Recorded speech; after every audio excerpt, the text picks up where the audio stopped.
সবাইকে আসসালামু আলাইকুম।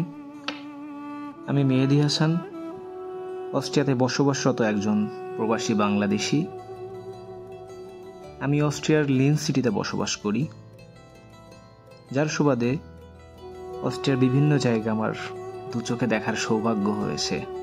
এই জন্য বলি আলহামদুলিল্লাহ।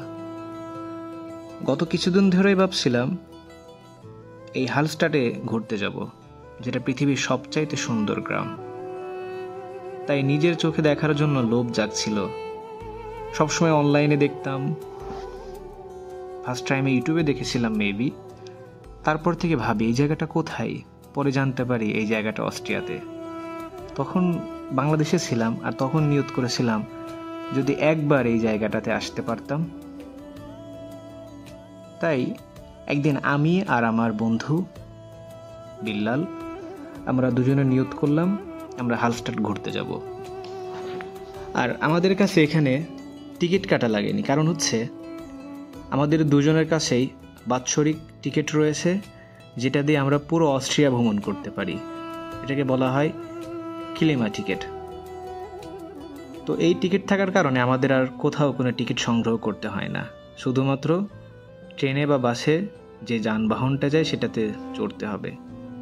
তো লিন্স থেকে হালস্টাট ঘুরতে যাব, আমরা ট্রেনে উঠছিলাম। ট্রেনে করে আমাদের যাত্রাটা শুরু হয়। এরপরে মাঝে পথে আমাদের আবার বাসে উঠতে হয়, যেখান থেকে হালস্টাটের যে মেন জায়গা সেখানে আমাদেরকে পৌঁছিয়ে দেওয়া হয়।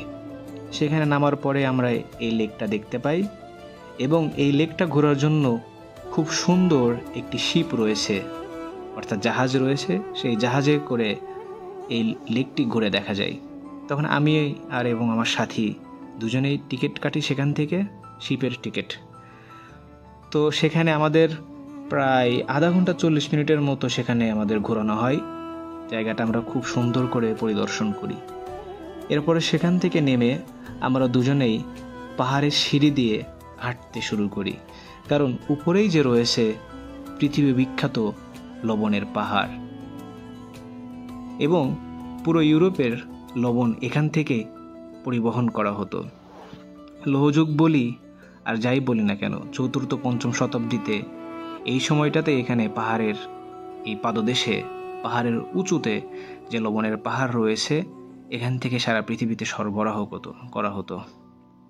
এবং এই জায়গাটি খুবই পরিচিত, লবণের জন্য বিখ্যাত। তাই সেখানে গেলাম, এবং এখানে ভ্রমণ করা সম্ভব। তা আমরা আস্তে আস্তে উপরে উঠতে শুরু করলাম। যদিও ট্রেন ছিল, ট্রেনে করে উপরে যাওয়া যায়, কিন্তু আমরা পায়ে হাঁটাটাকেই বেটার মনে করলাম। উপরে যেতে থাকলাম। যেতে যেতে যেতে যেতে তখন দেখতেছি যত উপরে যাওয়া যায় ততই এর সৌন্দর্য যেন ফুটে ওঠে। চারিদিকে মনোমুগ্ধকর পাহাড় আর গাছগাছালি, এবং পৃথিবীর যে ইতিহাস, পুরনো সমস্ত ইতিহাসের একটা দিক নির্দেশনা সেখানে রয়েছে। সেখানে লবণ আনা নেওয়ার জন্য যে ট্রেন চলতো, ট্রেনের খুব সুন্দর একটি রাস্তা রয়েছে, পাহাড়ের মধ্য দিয়ে সেই ট্রেন লাইন চলেছে। আমরা সেখানে যাওয়া শুরু করলাম, এবং যাওয়ার সময় বৃষ্টি শুরু হয়ে গেল। যখন আসছিলাম তখন কিন্তু বৃষ্টি ছিল না, খুব সুন্দর রৌদ্রোজ্জ্বল ছিল। বৃষ্টি এসে একটু বিঘ্নই ঘটালো। তারপরে গুড়ি গুড়ি বৃষ্টি, তো খুব একটা বাধা হিসেবে নিচ্ছিলাম না। আর পাহাড়ে ওঠার সময় যে জায়গাটা সুন্দর লাগছিল সেখানেই ফটো তুলছিলাম।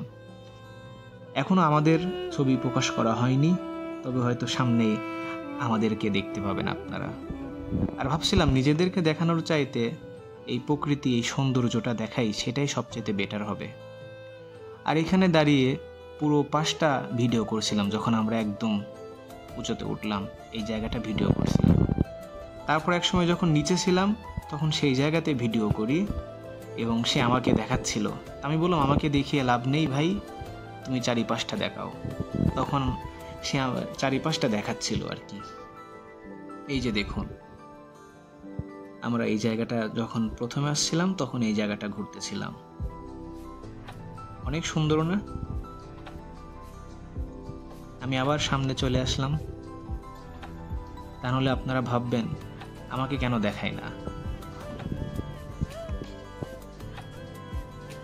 এত সুন্দর জায়গা, শুধু দেখছিলাম অবাক হয়ে। এত সুন্দর গোছানো একটি জায়গা কিভাবে করে হতে পারে? আসলে সবই আল্লাহ তাআলার অসীম সৌন্দর্যের একটি অংশ। চারিদিকে যেখানেই তাকাই সেখানেই এই সৌন্দর্য ছড়িয়ে ছিটিয়ে রয়েছে। কোনো একটি স্থানকে বলতে পারবো না খারাপ। পরিশেষে সেখান থেকে ফেরত আসছিলাম, এই সেই রাস্তা, এবং আসার পথে গেমুনদেন পড়ে। গেমুনদেনও অনেক সুন্দর একটি জায়গা। চারিপাশে পাহাড়, মাঝখানে নদীর মতো ছুটে চলছে, এবং এক পাশ দিয়ে বাসের রাস্তা, ট্রেনের রাস্তা চলছে, এবং শিপে করেও এখানে আসা যায়। এই নদী পথে, নদী বললেও ভুল হবে, লেকের মতো করে ছোট একটি খাল বয়ে চলেছে। তো সবাইকে বলবো, নতুন কোনো ভিডিওতে আবার দেখা হবে। সেই পর্যন্ত সবাই ভালো থাকুন, সুস্থ থাকুন। আর আমার চ্যানেলটা নতুন, সবাই সাবস্ক্রাইব করবেন আর ভুলভ্রান্তি ক্ষমা করবেন। আল্লাহ হাফেজ, আসসালামু আলাইকুম।